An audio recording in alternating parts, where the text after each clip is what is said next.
Les podcasts du Figaro.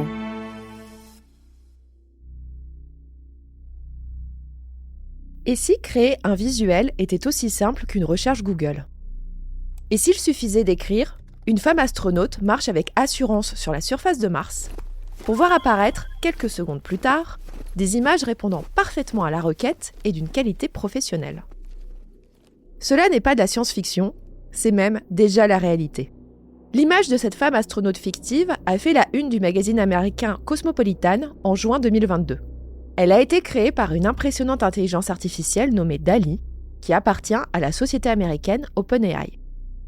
D'abord réservée à des professionnels triés sur le volet, DALL-E est depuis septembre 2022 ouverte à tous. Google, Meta ou le laboratoire de recherche Midjourney travaillent eux aussi sur des intelligences artificielles capables de transformer le texte en images.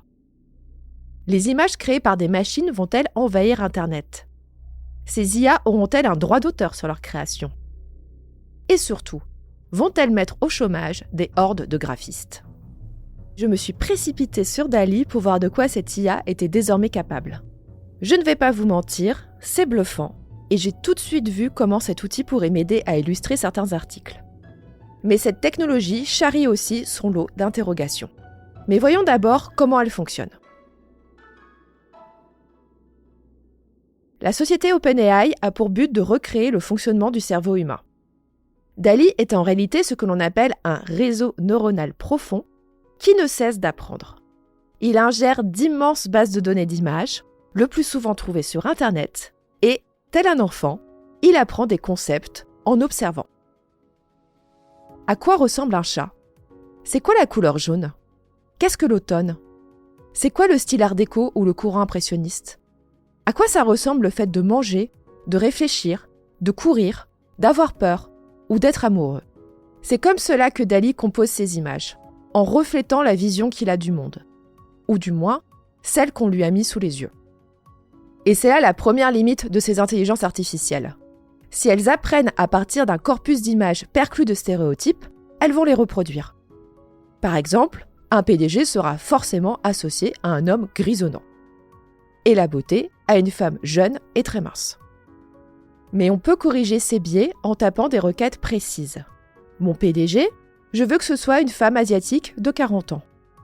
Ou, plutôt que de taper « un parent qui s'occupe de son bébé », je vais préciser que je veux un père de famille. Ce sont des exemples qui peuvent paraître caricaturaux, mais les intelligences artificielles comme DALL-E ont en réalité besoin de requêtes très détaillées pour produire les meilleurs résultats. Il faut tâtonner pour trouver les mots-clés qui donneront le visuel attendu. Et seule l'expérience permet de comprendre comment pense la machine et comment mieux l'adresser. Vous l'aurez compris, si ces intelligences artificielles sont puissantes, elles ont toujours besoin d'un cerveau humain pour les diriger. Mais ce cerveau sera-t-il obligatoirement celui d'un artiste ? On voit déjà des personnes revendiquer avoir créé une œuvre car ils ont passé 2 heures sur DALL-E. Et ça fait hurler les illustrateurs. J'ai interrogé des graphistes à propos de DALL-E et leur opinion est que cette IA ne va pas leur voler le travail, mais plutôt le simplifier. À leurs yeux, cet outil permet de tester instantanément des idées, de faire des prototypes et de jauger s'ils vont dans la bonne direction. Ils peuvent ainsi passer plus rapidement au véritable travail. D'autres pensent que ces outils vont se charger des tâches peu gratifiantes. Par exemple, la création d'illustrations qui servent aux innombrables présentations PowerPoint dont raffolent les entreprises. En réalité, ce sont plutôt les banques d'images qui risquent de pâtir de ces IA. Pourquoi payer leurs photos alors qu'il suffit de taper « un grand-père assis sur son canapé et plongé dans son smartphone » pour avoir l'image souhaitée ? Une dernière réflexion. DALL-E a besoin de se nourrir d'images créées par l'homme pour fonctionner. Sans photographe et artiste, il n'y a plus de DALL-E. On pourra par contre s'inquiéter le jour où ces intelligences artificielles seront créées réellement par elles-mêmes. Nous n'y sommes pas encore.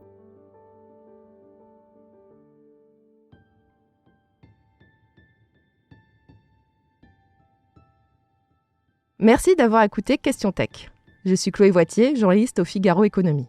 Si cet épisode vous a plu, n'hésitez pas à le partager autour de vous et abonnez-vous au podcast Question Tech pour ne pas rater nos prochaines publications. Vous pouvez retrouver Question Tech sur le site du Figaro, sur Figaro Radio, mais aussi sur Spotify, Deezer ou Apple Podcast. Et n'oubliez pas, dans la tech, il n'y a pas de questions bêtes. À bientôt!